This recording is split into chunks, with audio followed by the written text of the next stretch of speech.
Now live, Imogen. Thank you.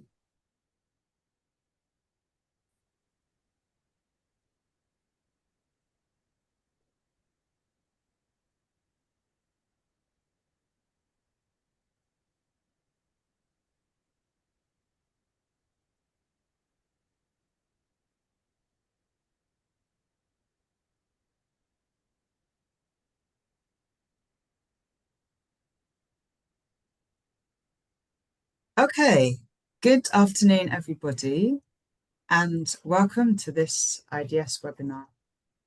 Webinar is hosted by Institute of Development Studies in the UK, and it's an initiative of the Ghana Development Studies Hub.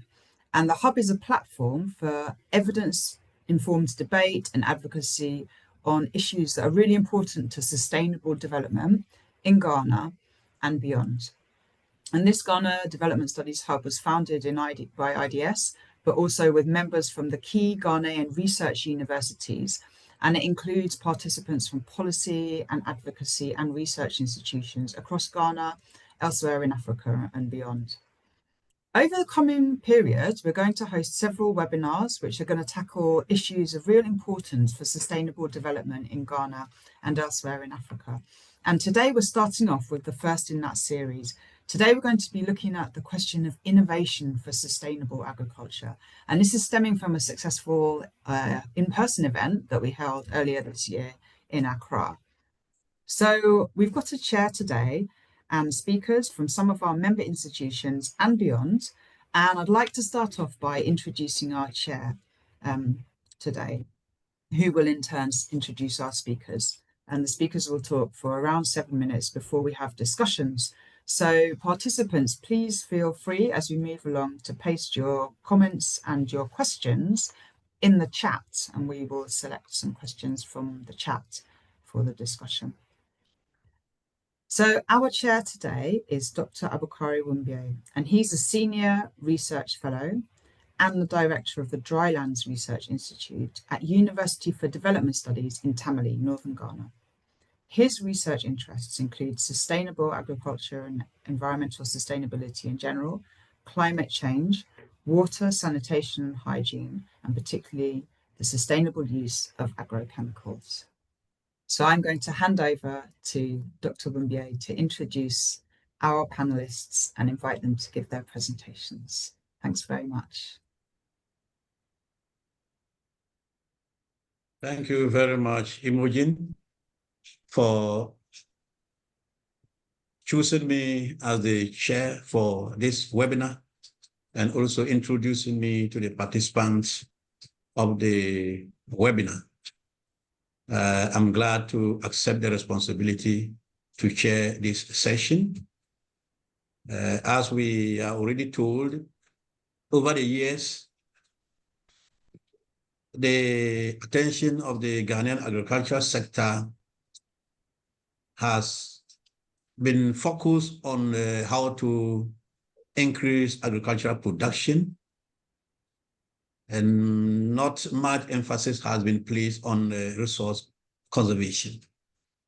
So today's webinar is to consider how approaches on the productivity and sustainability could overlap, and how policymakers, market players, and innovators could come together to find a fine balance between the two so that we can ensure food security, income security, at the same time maintaining the integrity of our environment.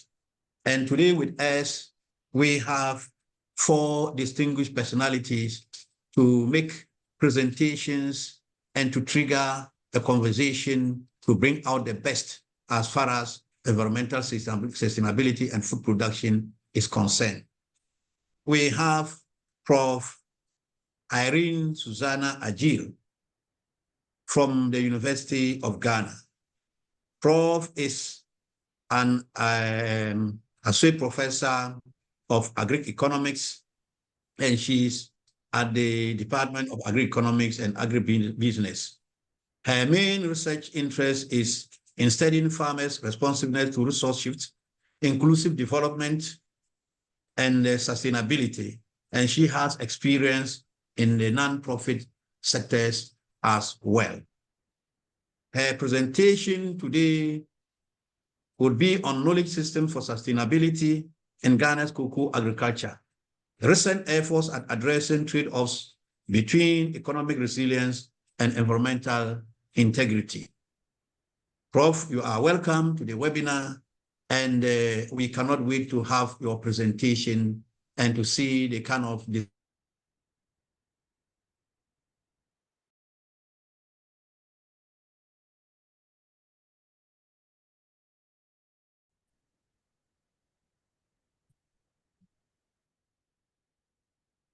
Hello, I cannot hear you. Institute for Transdisciplinary and Development Studies.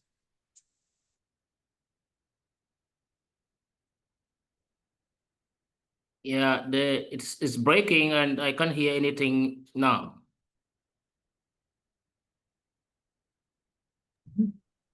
Hello? Yeah, I think that our chair is having a network problem in northern Ghana. Let's give him a couple of moments to see if he comes back online. And if not, I will take over chairing. Okay.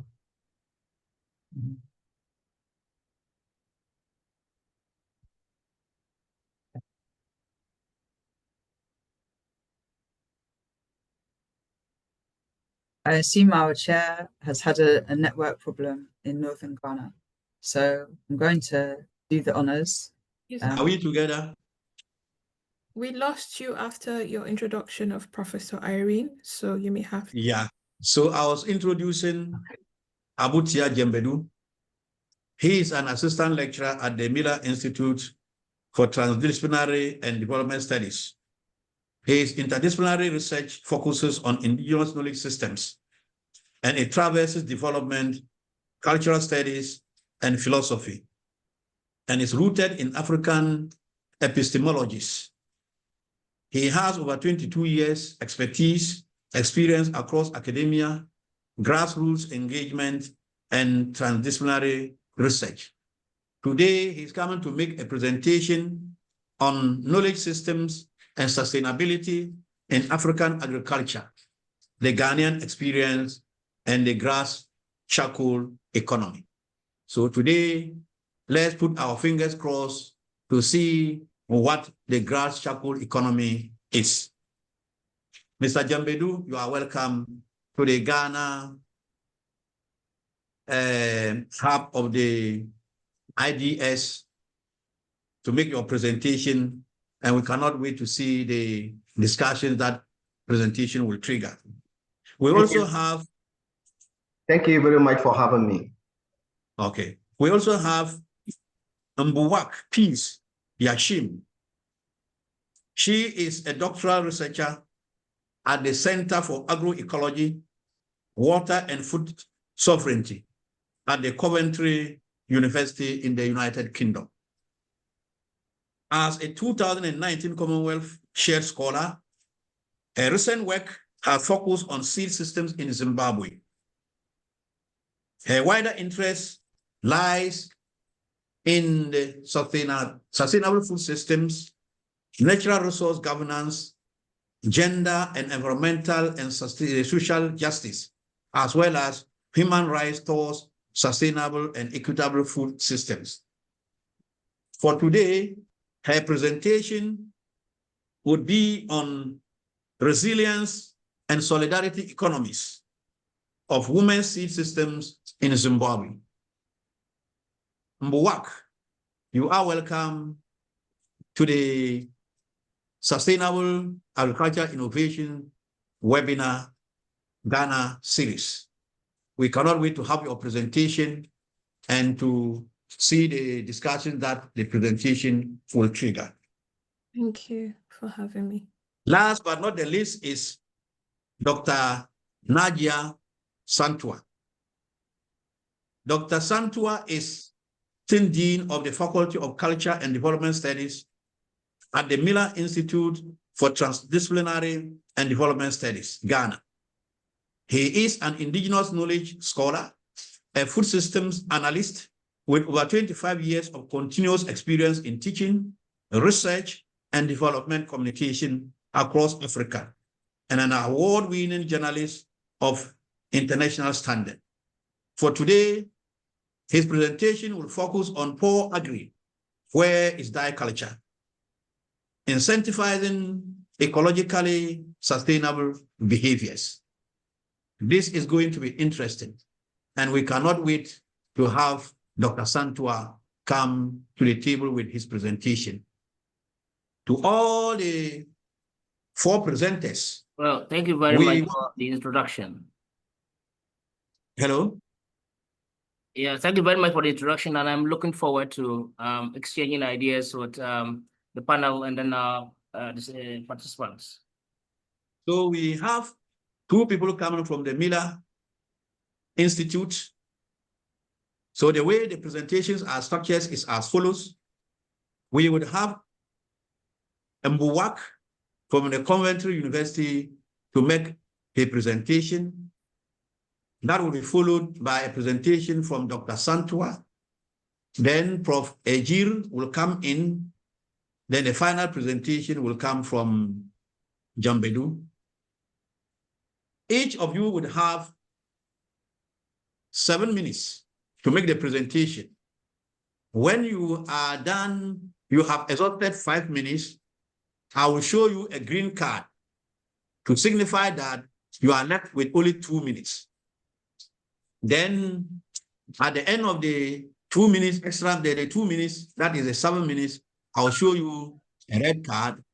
From there, you have to end your presentation. We'll listen to the 4 presentations, after which we will come with questions. We will pose generic questions which each of you could make an attempt to answer.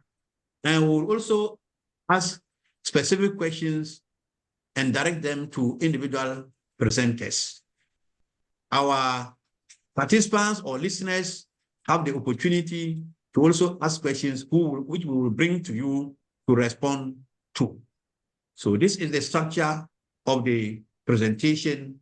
And without wasting much time, I would call on Nbuwak to take the floor and to take us through her presentation. Thank you very much, and you are welcome. Thank you. So hi, everyone. So my presentation will be on the resilience and solidarity economies of women seed systems in Zimbabwe. And while it's focused on Zimbabwe, the story is very, it mirrors what's happening in many African countries as well.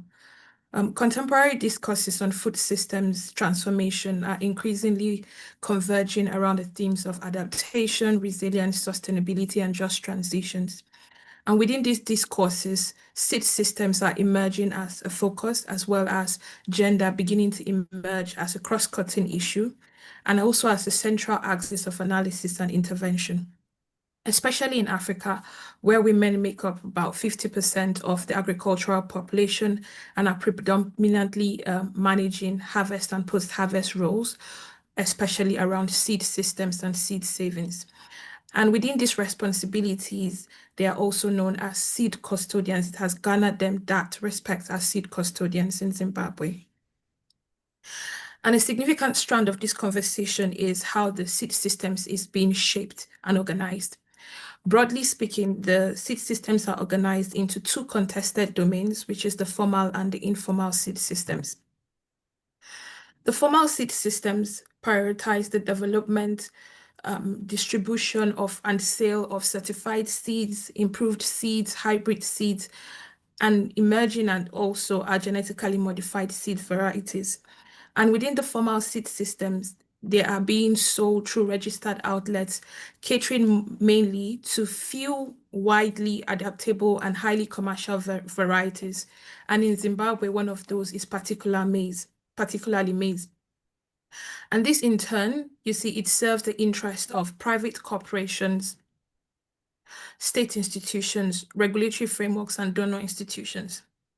Within this model, women are usually framed as being constrained for being excluded within the formal seed systems for many reasons, and which some are, it's mainly male-dominated, extension services do not extend to women, women have restricted access to certified seeds, women are, limited by the financial constraints to be able to purchase certified seeds and also the accompanying resources that they are needed.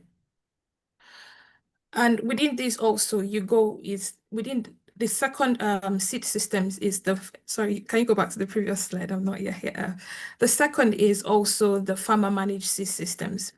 And within the farmer managed seed systems, it's also called the informal and traditional seed systems.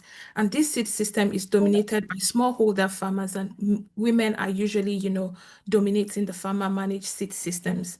And it is grounded in informal and customary practices of seed saving, where farmers attain their seeds through saving their own seeds, farmer-to-farmer exchange, and local markets. This seed system provides a larger variety of crop diversity, and it accounts for 80 to 90% of the seeds that are being used by women and preferred by women for various, reasons such as taste, such as preparation, cultural needs, and also market utility. There are so many debates that happen and frictions around the debates and the critics around both seed systems. Within the formal seed systems, the prevailing developmentalist narrative shapes the formal seed system as being rooted in the rhetoric that the industrialization and the modernization of these formal seed systems will unilaterally lead to food security in Africa.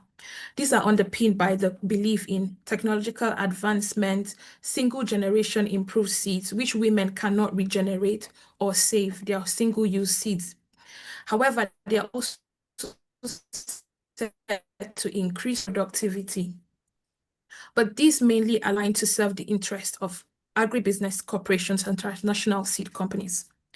On the other hand, where you have the farmer-managed seed systems, critics that support the farmer-managed seed systems, which are also advanced by agroecology and food sovereignty discourses, they challenge this dominant, modernization narrative of the formal seed systems and the assumptions that underpins the formalization of these seed systems.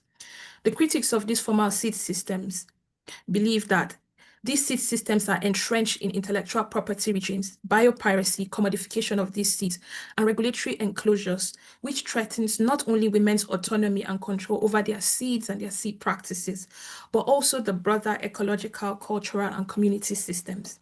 It contends that such interventions contribute to erosion of the genetic biodiversity, erosion of traditional and indigenous knowledge, undermine environmental and food sustainability, and dismantles the local seed sovereignty that women already have. And they also assert that the farmer-managed seed systems have proved to be resilient and resistant, and is grounded in the values of collectivity, ecological balance, and indigenous knowledge systems. Next slide, please. Now, the sociopolitical environment of Zimbabwe is governed by, laws and regulations that shape the seed economies of Zimbabwe and its agroecological markets. The Seed Act, we have the Seed Act and the Plant Breeders' Rights, which stipulates that farmers cannot sell seeds beyond prescribed distance of 10 kilometers. And these regulatory constraints impact smallholders farmers who particularly depend on their traditional seeds and the sale of their seeds. Other global policies like the UPOV, which Zimbabwe is a signatory of UPOV 1978, and now there's a push for them to sign UPOV 1991. And this UPOV is a regulatory framework which would further limit the rights of farmers to save their seeds, to distribute their seeds, and even to sell their seeds. And then there are these contradictions within these seed laws and, things like the regional trade frameworks and contradictions with the ITPGR, where, is the International Treaty on Plant Genetic Resources of Food and Agriculture, which on the other hand is affirming farmers' rights to save, exchange, and benefit from their seeds and traditional knowledge. But the UPOV and the seed laws limit, these other conventions. So what does this mean for women? For women, this restricts their ability to be able to save their seeds, the agency that they already possess within their seed systems. Scholars like Doss talks about the whole idea of even seed security might be a myth. Is that a myth or is it not? And how are women being resilient to these policies that limit their ability to participate in seed economies and also the sustainability of their seed systems? Next slide, please. So from my research, I'm just going to share a few findings around how their resilience are to lots of these challenges. And it's not just around the socio-political issues, but even to environmental, climate change, conflict, and the histories of how women build resilience. Seeds have predominantly been in the hands of women as their roles. And however, seeds are not just these commodities that women interact with, but their resilience is seen in where their capacities to be able to be resilient is seen in their ability to have autonomy over their seeds. Women relate to seeds as they are kin, where they are not just separate from them, but they are parts of their everyday embodied practices, where they are saving seeds and passing down this knowledge across different generations. Now, while on one hand, you have the formal seed system, which sounds separate from the farmer-managed seed systems, women straddle both seed systems, where they are negotiating, how it serves them. For the formal seed systems, because they are mostly economic crops, women transact with these formal seed systems. But in terms of Zimbabwe, this is also limited in that there are institutions like the Grain Marketing Board, which devalues traditional crops and does not even accept the seeds that come from traditional crops as seeds, and they are being called grains. And on that note also is the Grain Marketing Board is the institution that manages the transactions and the economies of seeds and as well as food crops in Zimbabwe, where they get the seeds and also the crops. However, women have these solidarity economies, which are grounded in relationship and their social capital, where women do not just engage in, cash transactions. They are based on the relationships that they have. They exchange seeds. They are also security systems where in terms of agricultural loss, you're able to recover your seeds by the network that you have. And the terms of transactions are not just cash, but seeds are being exchanged for seeds. Seeds are being exchanged for services. Seeds are being exchanged for even things like soap within, these seed systems, as well as the knowledge systems are also intergenerational. And women are also, I'll be finalizing soon. Women are also engaged in building their knowledge systems through intergenerational transfer of that knowledge, because this knowledge is transferred from one generation to the other. And they have practices like what they call the Chitambwe, which is learning by playing, where they have embodied practices where children also engage in these seeds practices to have knowledge around these seeds and also the cosmologies and also, rituals that promote the preservation of these seeds. Again, they reclaim the autonomy over seed knowledge and seed practices where the knowledge that is being brought by extension workers, they move that knowledge in and they apply it also in their traditional knowledge systems for their seeds. So for example, the seed spacing to prevent cross-pollination of seeds, to keep the purity of their traditional seeds, they have adopted certain practices from, advanced technology from extension workers into the seed systems. And doing that, they also negotiate their own economies to other communities around seeds. So just to conclude is the seed system is not just, next slide please, is not just, about the economies of the seeds or the resilience of the seeds, but it is worthy to note that every life starts with a seed, and the struggle over the seed is the struggle over power. Whoever controls the seed systems controls life. And in terms of, the struggle around policies and who controls the seeds and markets is, if these seeds are taken away from the hands of women, I just leave this as an open question. Who then controls the seeds and what does that mean for their agency and autonomy over the seeds that they have controlled for generations? Thank you. Thank you very much. Every life starts with a seed. The struggle over the seed is a struggle over power. Whoever controls the seed controls life. Thank you very much for the insightful presentation. Let me reiterate our strictness with the time.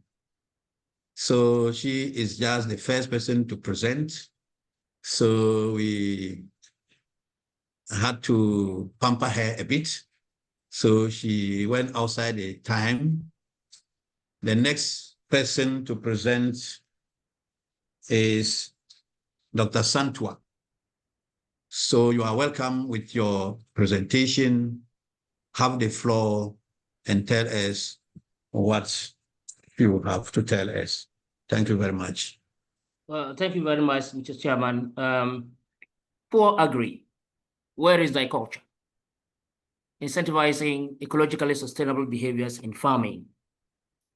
So I have a very short presentation, but though the slides are quite heavy. But then I'm going to intersperse it with field work that I have done to support some of the things that I'll be saying that are coming from theory.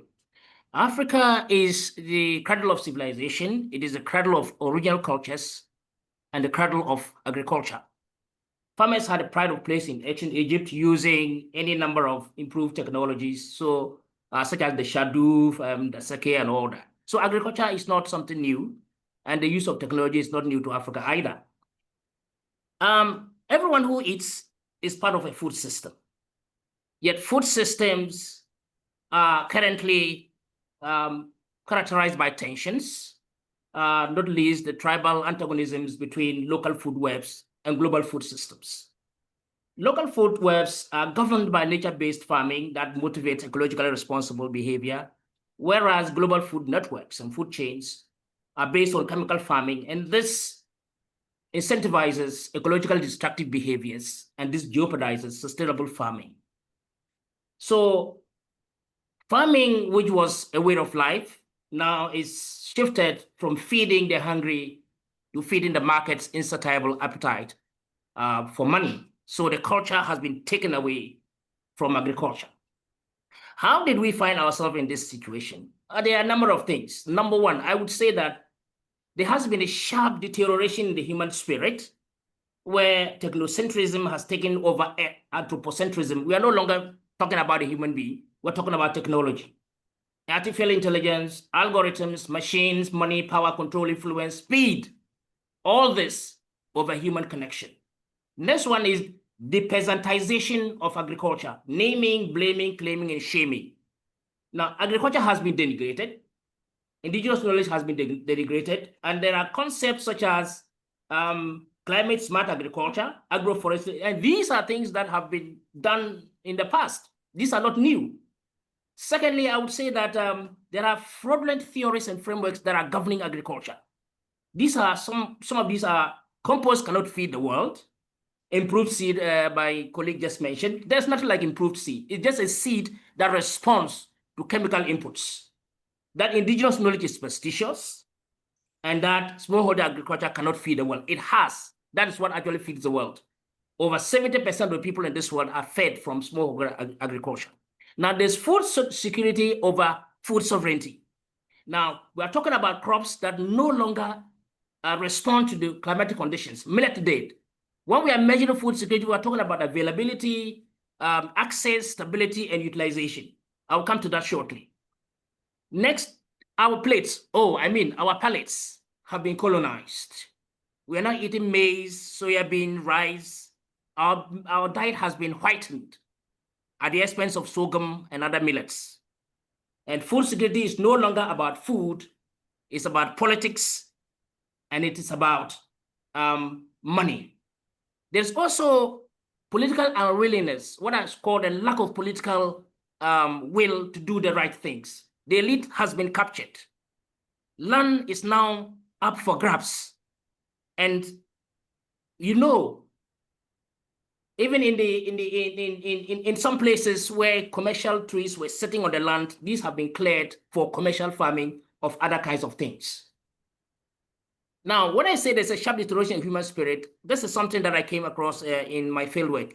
It will be difficult to regulate the chemicals because it is the government that has to do that.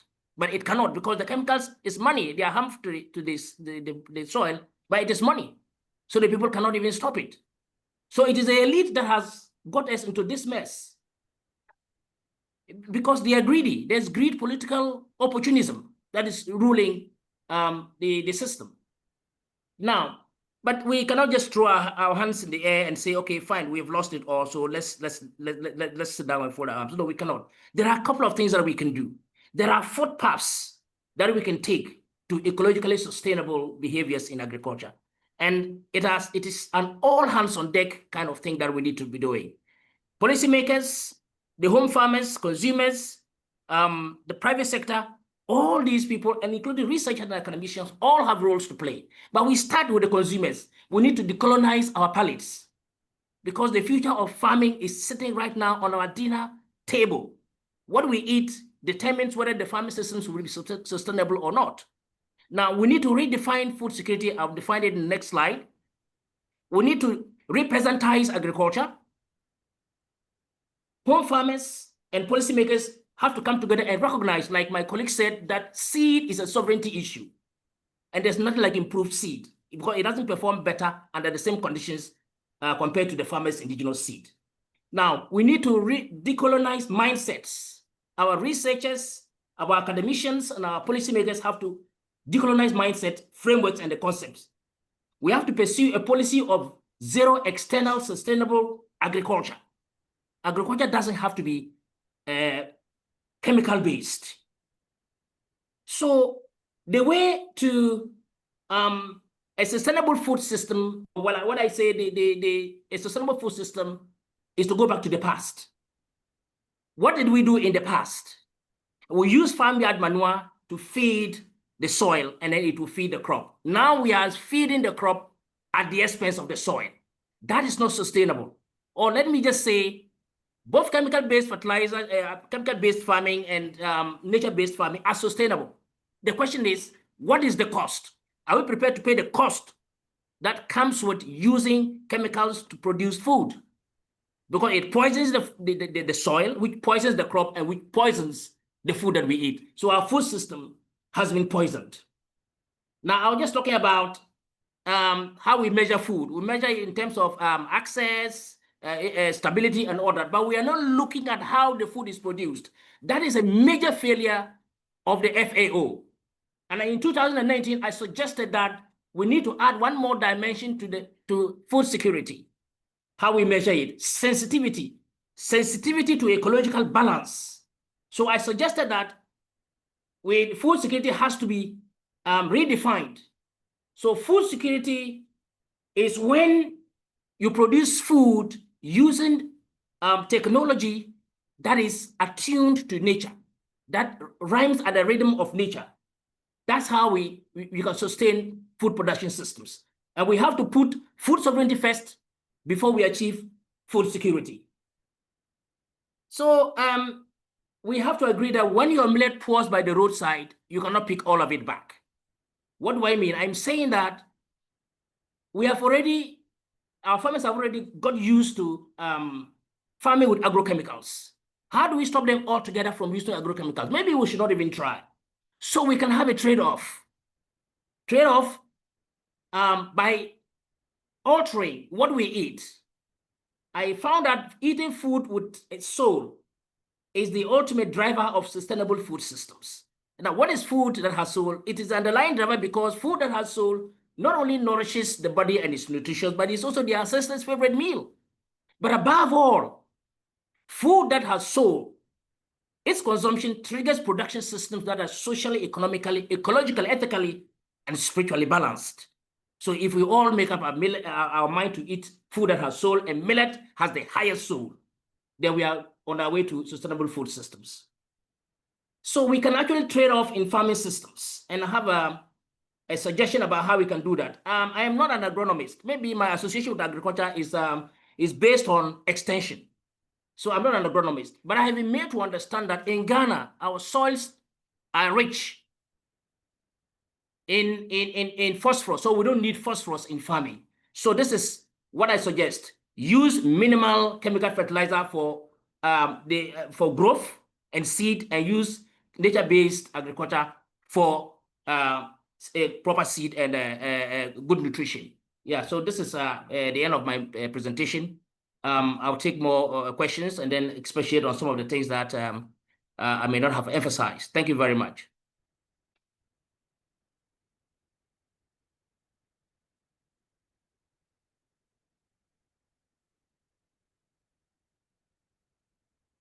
Hello? I can't hear anybody. Hello? I think that the chair hasn't unmuted himself. Ah, okay. The chair is talking. Hello. And, Aha. Hello. Yeah, thank Yes, you very yes. much for the presentation. Thank you. Like we indicated from the start of the program, we are taking the 4 presentations. At the end of the 4th presentation, we'll come for a discussion, and we'll interrogate the presentations further in that session. The next presenter is Prof. Irene Susanna Egyir. Prof, you are welcome with your presentation.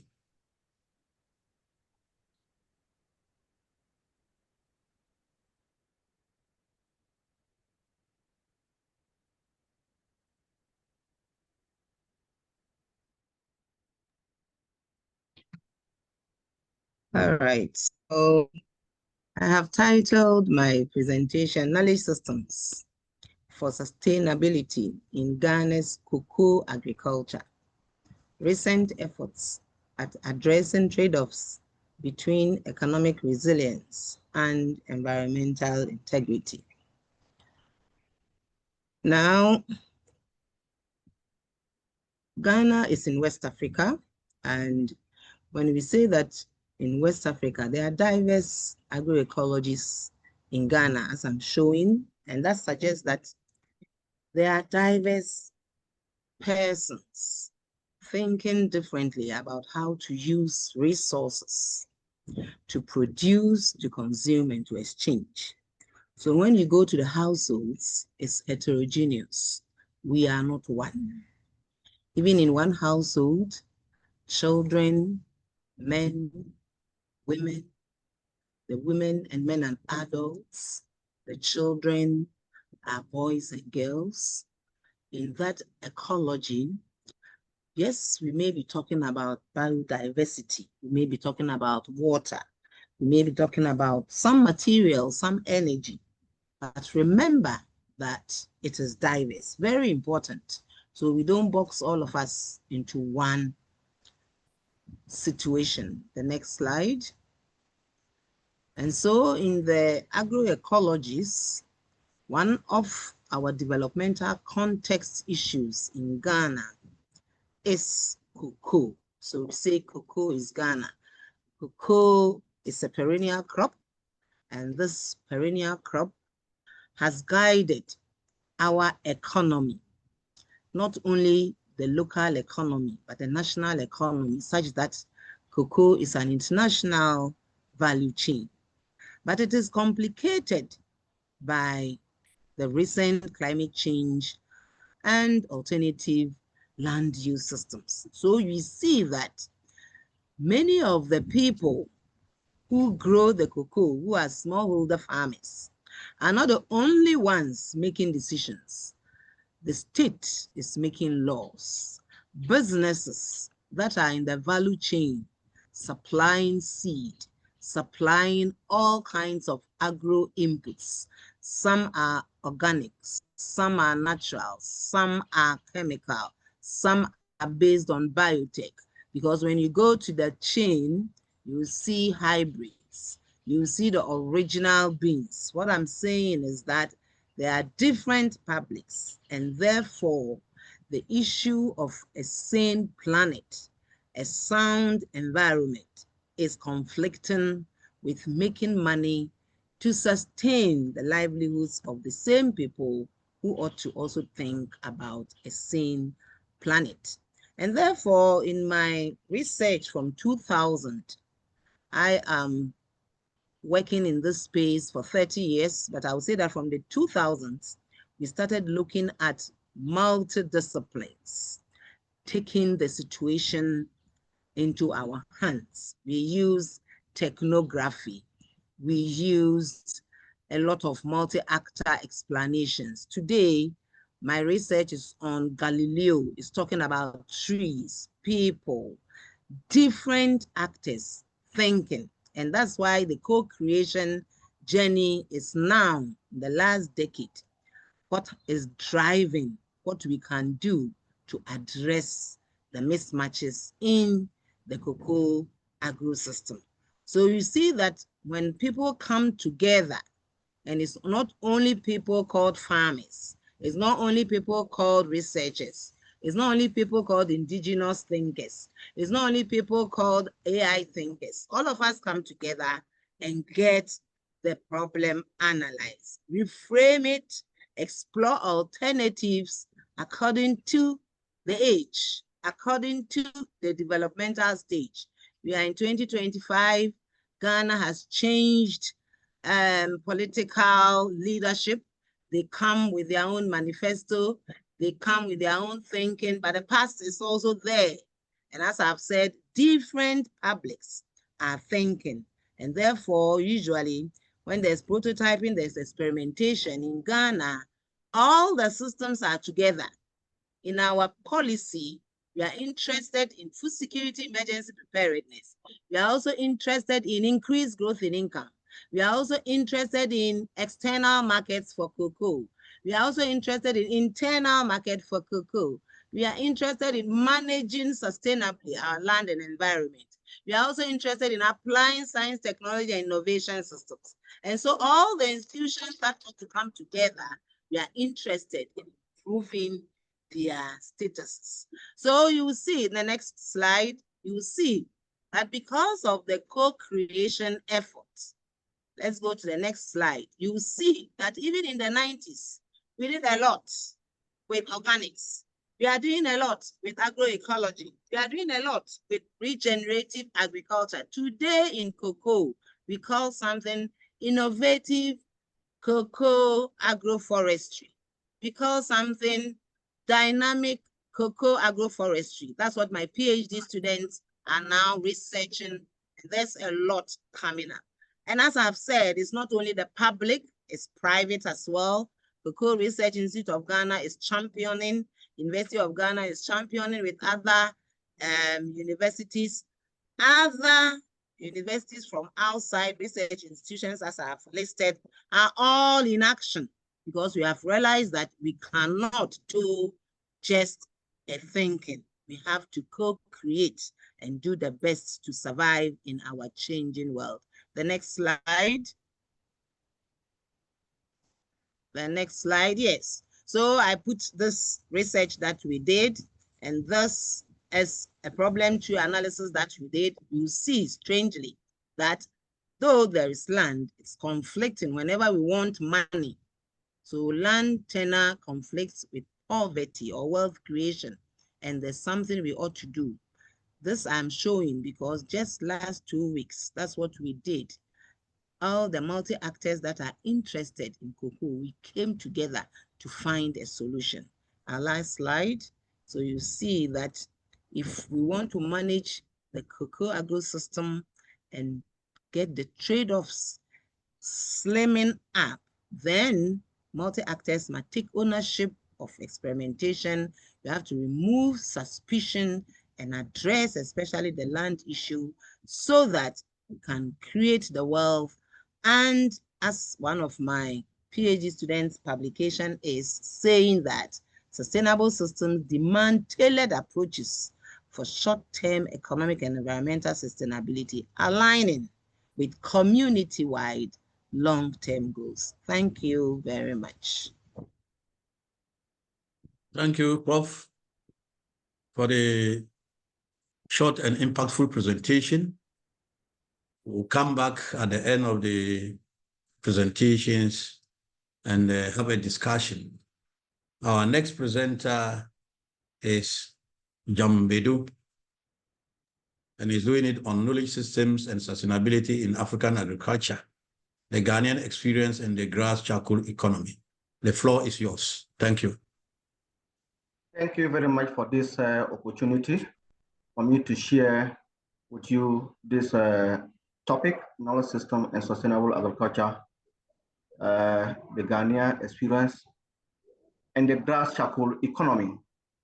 Now, there are global and regional challenges that has faced people or the human society These are the issues of climate change, issues of food security, issues of biodiversity, issues of unsustainable development. The SDGs and the African Development Agenda, Agenda 2063, has proposed solutions to dealing with some of these challenges. However, the indigenous people who have long lived with these challenges have offered their own solutions to some of these challenges. Maybe because some of them are not documented, they are not widely known, and people probably that are not have the opportunity to encounter them might not be able to see how they deal with those challenges. Now, ancestor centrism is an indigenous African philosophy that it is a knowledge system that try to provide some solutions to some of these challenges that I have just mentioned about. And I'll walk you through this. Now, we're talking of the topic sustainability innovations, agricultural sustainability. How does sustainability lead to innovations, and how does agricultural innovations lead to sustainability? Now, what in itself is sustainable? Is it the economy? Is it the society? Is it politics, planet, spirituality? Which of them? When we're talking about sustainability, none of this is in isolation. Sustainability is relational, it is interconnected, it is multi-dimensional, and it is transdisciplinarity. And I'll display to you how ancestor centrism concept deal with the transdisciplinarity concept of sustainability. It is in the ancestor centrism philosophy, it is only the economic system that is truly sustainable, but the rest are relational. Now, the concept of ancestor centrism. In the ancestor centrism concept, culture and art influence philosophy, philosophy influence indigenous science, technology, innovations, and then both all this influence indigenous development. The ancestors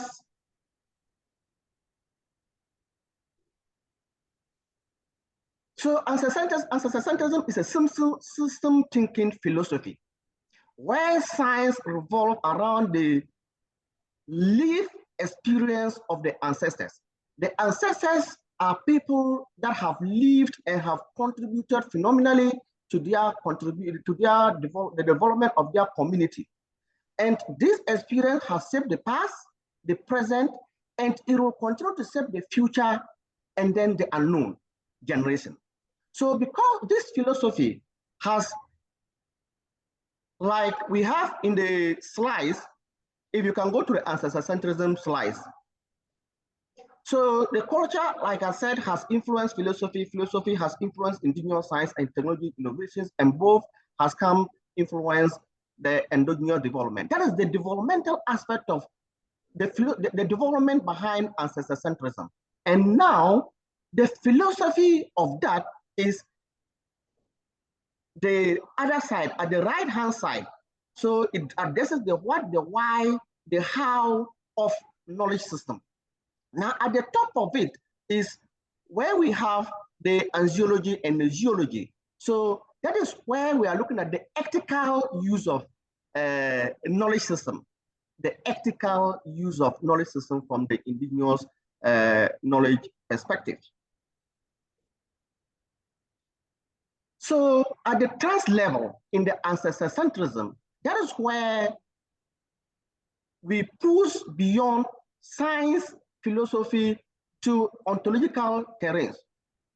So not just beyond disciplines, but a integrated horizon of knowledge level of being, a space where science reposition or reconstitute into a new form of meaning and paradox.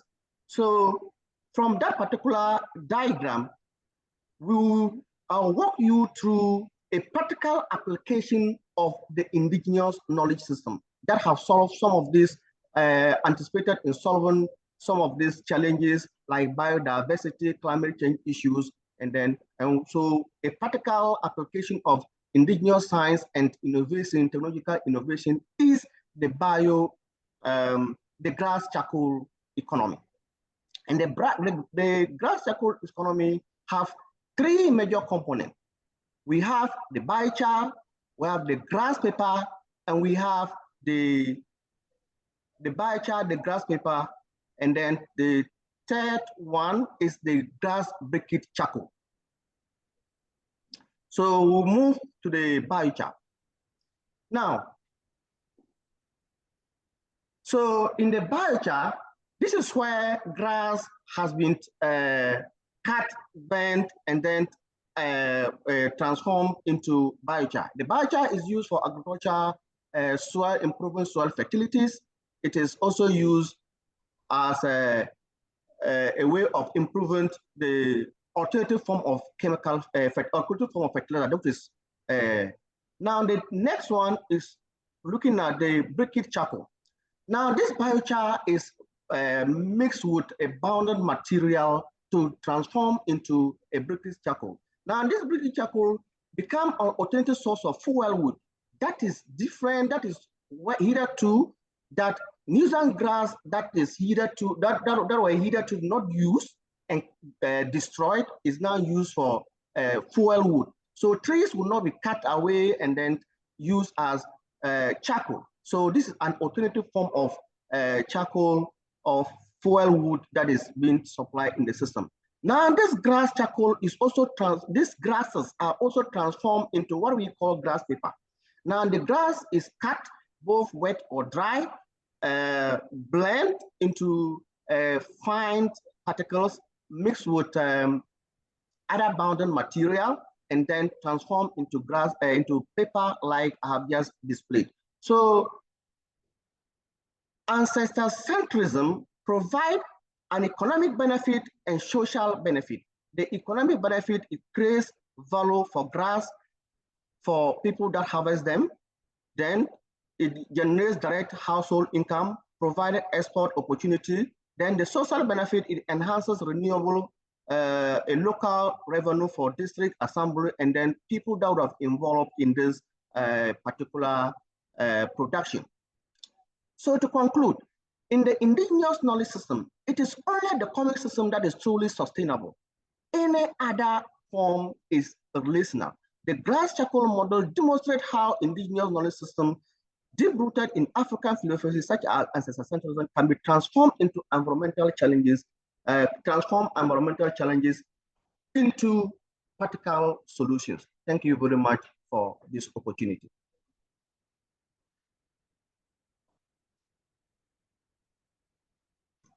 Hello. Hello. Hi, yes, thank you very much, Abu. Yeah, so, yeah, I'm done. The chairman is busy, but you are already done anyway. I tripped off. The internet is not stable. So thank you very much for the very good presentations that you have made. It's now time for us to engage further. And to start with,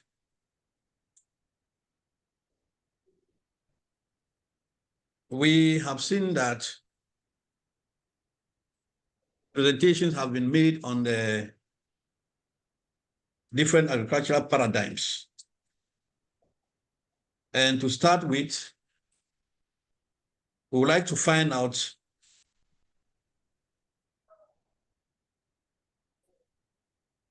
the role of the current agriculture policy of Ghana or any other place in Africa, whether it considers some of these things that you have mentioned, and how do we marry or draw a balance between our traditional systems of agriculture, which we see to be very burning and does not cause much havoc to the environment, to conventional agricultural practices that can make us achieve food security within the shortest possible time and also maximize income generation. How do we strike that balance within the context of the Ghanaian agriculture policy arena? Does that make consideration for these things that we have spoken about? And how far or how serious are we to integrate the very good ideas that we have espoused here in the African agriculture sector or our agriculture policies? This one, any of the presenters can speak to that. Thank you very much.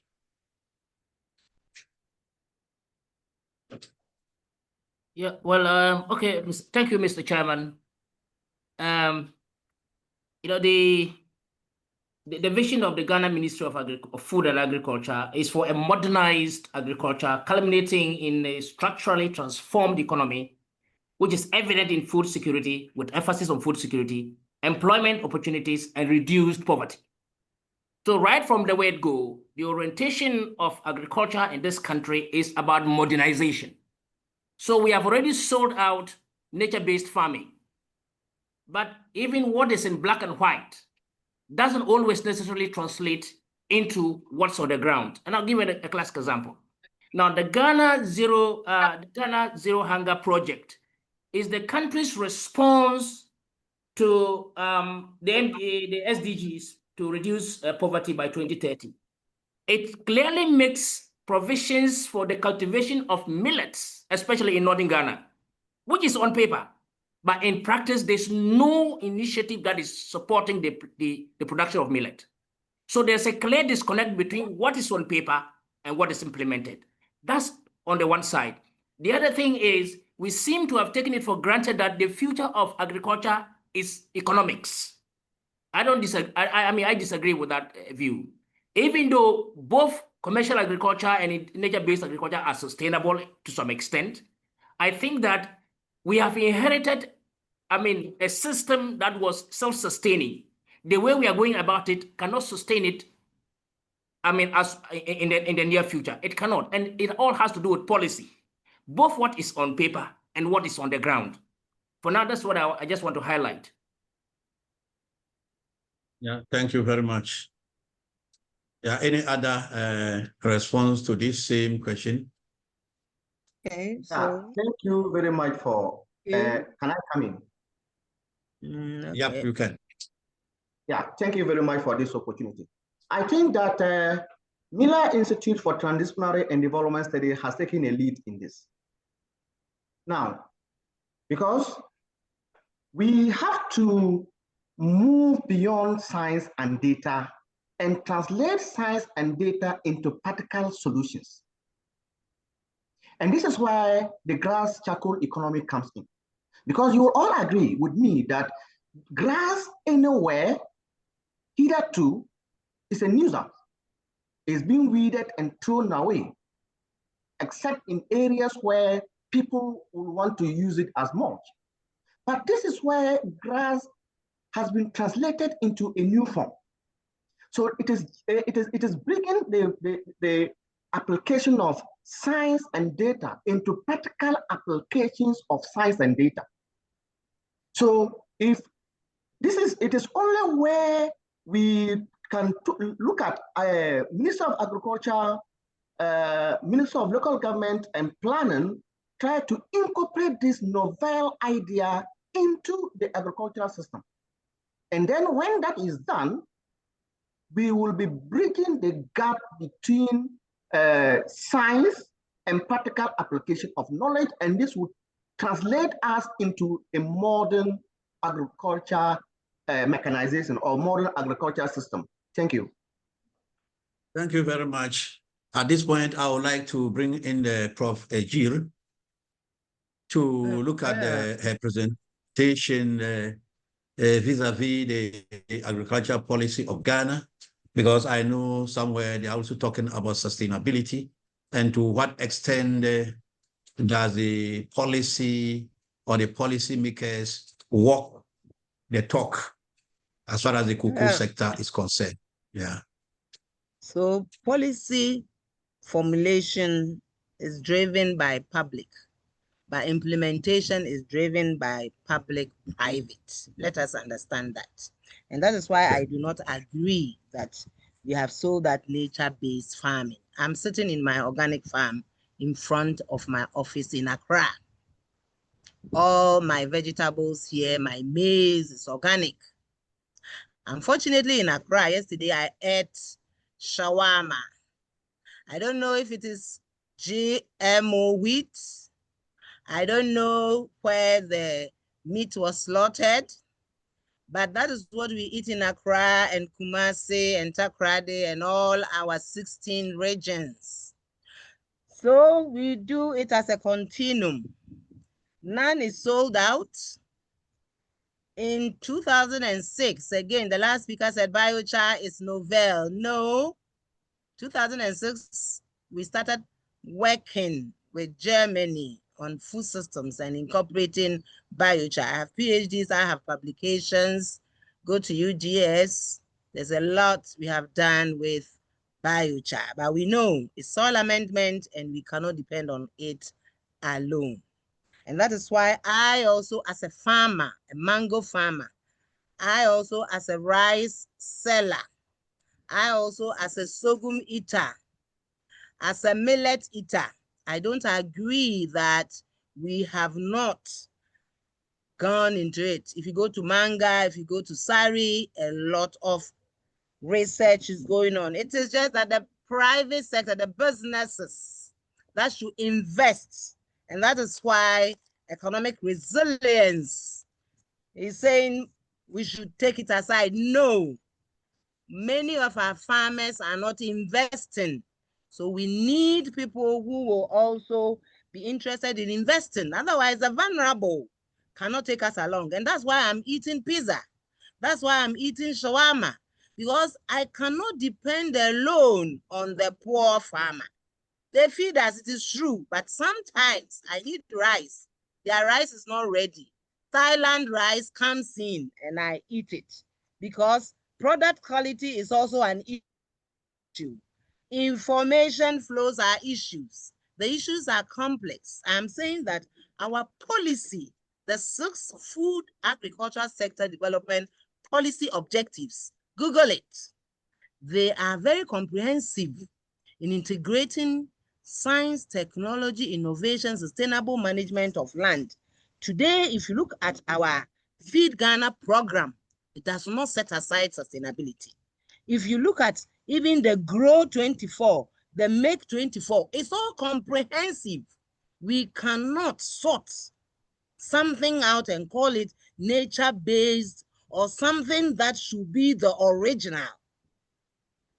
The world is a changing world, and therefore, anything that is good for people should be explored. What has happened is that some schools of thought have explored their thoughts, but they have not even implemented to see how those niche markets can be sustainable. That's what I do.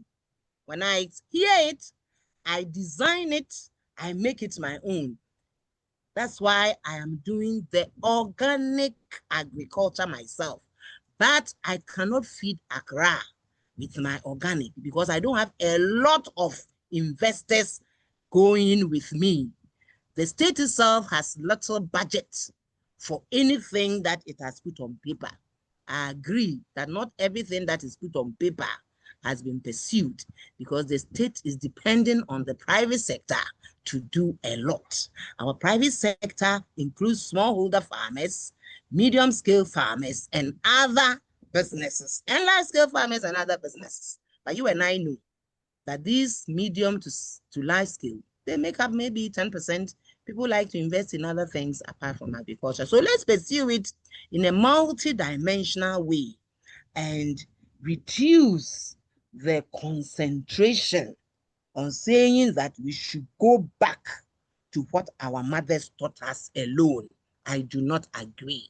My mother herself, bless her soul, she will not agree with me that I take her word only. Thank you very much. Thank you very much, Prof. Now let's come to this question. We know that when we talk about traditional African knowledge in agriculture, we are referring to locally and traditionally proven practices and technologies that have been passed down through generations that emphasizes sustainability and community welfare. Now we want to find out, we have been exploring this sector. Has there been any rule in the Ghana agriculture sector that for indigenous knowledge that also meets national income generation objectives? Has our agriculture policy, and for that matter, African agriculture sector, have a space for indigenous knowledge that could also have the potential for us to generate incomes? We can all contribute to it. Each of anybody who has an answer to this Can we define indigenous knowledge? I said it on the platform first because that word has been used by various people for me to mean different things. So can somebody define for us so that we will know whether it has found space in our workings? Well, Prof. Irene, I think that indigenous knowledge is just the kind of knowledge and skills that farmers have acquired, or any group of people have acquired by virtue of their long association with their own environment, whether they are into farming or whatever they are into. That's the knowledge that pertains to that locality, and that is indigenous to that locality. That's my understanding. So can it include as a result of people's interaction with nature? Can it include science, technology, innovation? Of course. There's technology. The shadoof that I mentioned in Egypt, that was technology. That's indigenous. Can it include science, which is verifiable, objective, rather than value? Dr. Santuah. Yes, Dr. I'm afraid, Santuah. but science doesn't always have to be objective to be science. There is subjectivity in science. That's why I'm asking whether indigenous knowledge also includes science, technology, innovation system. Yes, I think so. Indigenous knowledge, I've just presented to you a model. What are the pillars of science? No, don't. I'm not asking about science. I'm asking what indigenous, because people think indigenous is what our fathers told us. So I just want to present you this. But I want to find out if what researchers are telling us, what innovation. Now today we have innovation apps, and people are ideating, experimenting new things. If AI is what is the in thing in a village in the West, is that indigenous knowledge? Or indigenous knowledge excludes AI? That is what I want to know. What is indigenous? Can I drop in? That word, I'm not a sociologist, but I'm an agricultural economist, but it's been used to say that it is what my mother taught me, which is not in the book. Thank you very much. Yeah, so okay. Western knowledge systems, indigenous knowledge systems, they are all different forms of knowledge systems. And for indigenous knowledge systems, as someone earlier said about, they are place-based knowledge systems that are being passed down from generations. And this knowledge is not just about what our parents taught us, but they are the cultures around us. They are the embodied practices around us. Some of them don't have to be written down in books, but they have been passed down across generations. And they are specific to certain cultures, certain traditions, certain geographies. As well as these knowledge systems do not just appear from heaven. They are being tested over time. cultures have tested this knowledge over time, even farming practices. So I'll use, for example, practices around saving seeds with ash, because it has been tested within different indigenous communities and seen that it prevents, and different kinds of ash, different kinds of dust from like different crops. It is tested. Just because it is not tested in a lab does not devalidate the value of indigenous knowledge, as well as saying that, and indigenous knowledge, as you spoke, Prof, that knowledge, life is changing, life transitions, and nothing is stagnant. It's the same way that indigenous knowledge also, it shifts across time, but it's very central, and it's not like the shift is completely different and it completely changes the knowledge, but it also modifies that knowledge and also tests that knowledge. So you have knowledge systems that have been tested across generations. They have been applied across generations and have kept, because they have proven themselves valid. They've proven themselves that they are actually valuable, and that what makes them indigenous. As well as saying that, can they cohabit with technology? In some cases, yes. In some cases, no, because indigenous knowledge is not just about the practice, but there are also cosmologies. There are also spiritualities that are linked to certain indigenous knowledge, as well as they can cohabit with technology in some ways that some can be applied using technological means.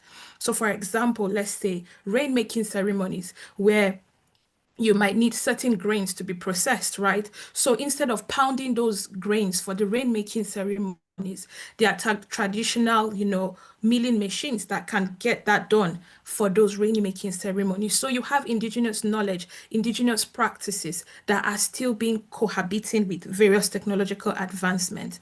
However, they are very specific to certain places, certain cultures.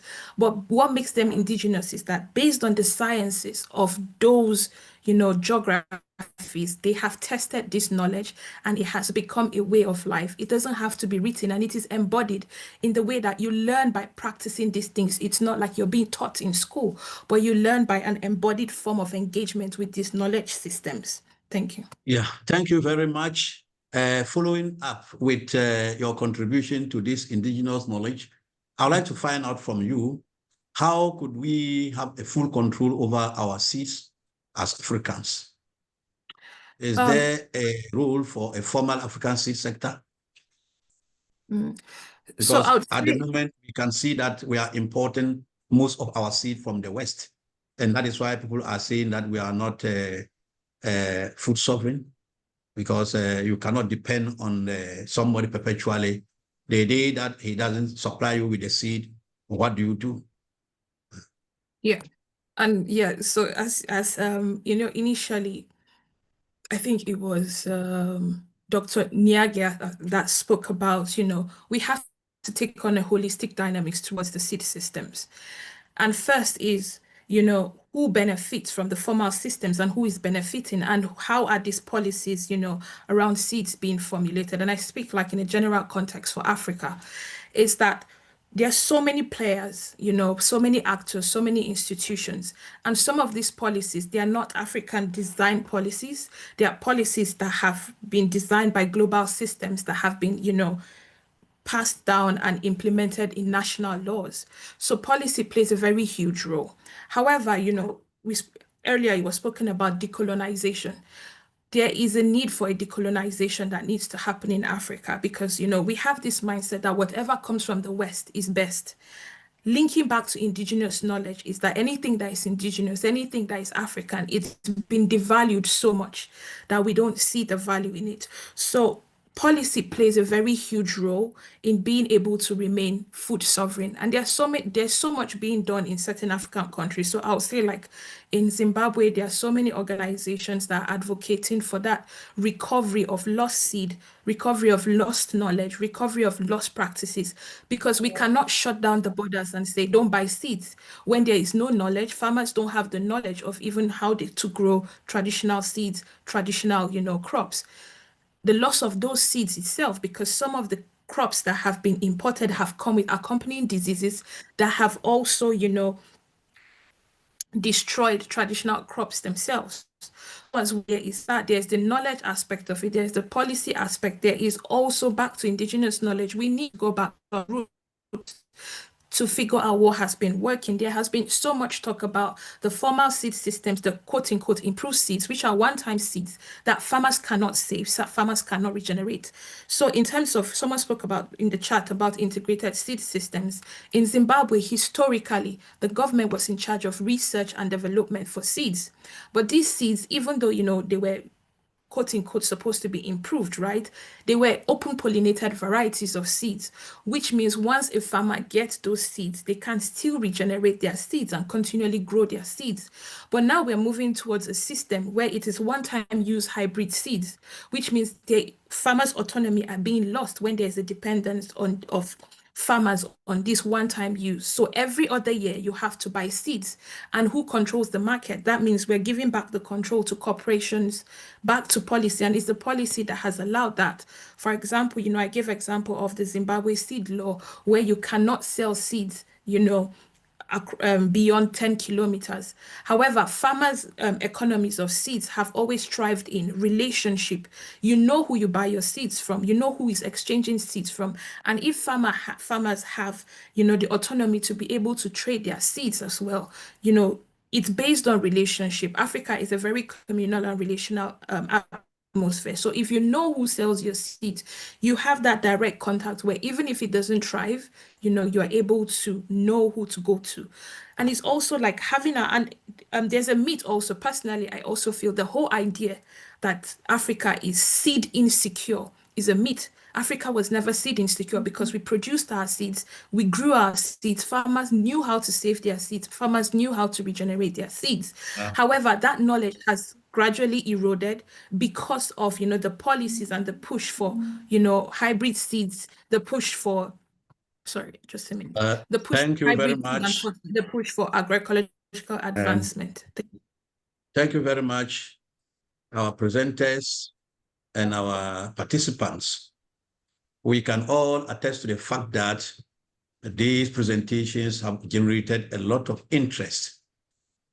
And we would like to find out if we are interested in exploring further what the African indigenous knowledge in agriculture is or are, and what are their contributions or their potential to the agriculture sector and to ensuring food security, income security, and environmental sustainability. The ideas, together with the Ghana Development Studies Hub, would organize another webinar purely on the indigenous knowledge systems in Africa for us to explore further on that. But all in all, it was a very good webinar. We heard a lot, and we have witnessed a lot of very impactful discussions. This is just one of the many webinars that have been planned by the Institute of Development Studies in collaboration with the Ghana Development Hub, including the Drylands Research Institute of the University for Development Studies. Those of us who are interested in this platform, you can check the poster or the flyer for the webinar. We have some contacts there. You can reach out to the contacts and give us the very nice ideas that you had or which you could not share with us here. Thank you so very much, everybody, for your active participation in this endeavor. To Prof. Egyir, I think this is my second time of hosting her. The first time was when we organized one at the Institute for Interdisciplinary Research to look at the 2022 budget of the Ghana government and whether they were able to fulfill their promises as far as the agriculture sector was concerned. Thank you to everybody, and thank you to Imogen and the IDS for mooting this idea and involving the Drylands Research Institute and the University for Development Studies. I say thank you to everybody. Imogen, if you have something to add, you can come in and add and close. So she says he has nothing to add. So I'm glad to say bye-bye and to release everyone to get back to our desks to continue our works for the development of our respective areas and the global community at large. Bye-bye. Bye. Bye. Great pleasure meeting you online. Online, bye.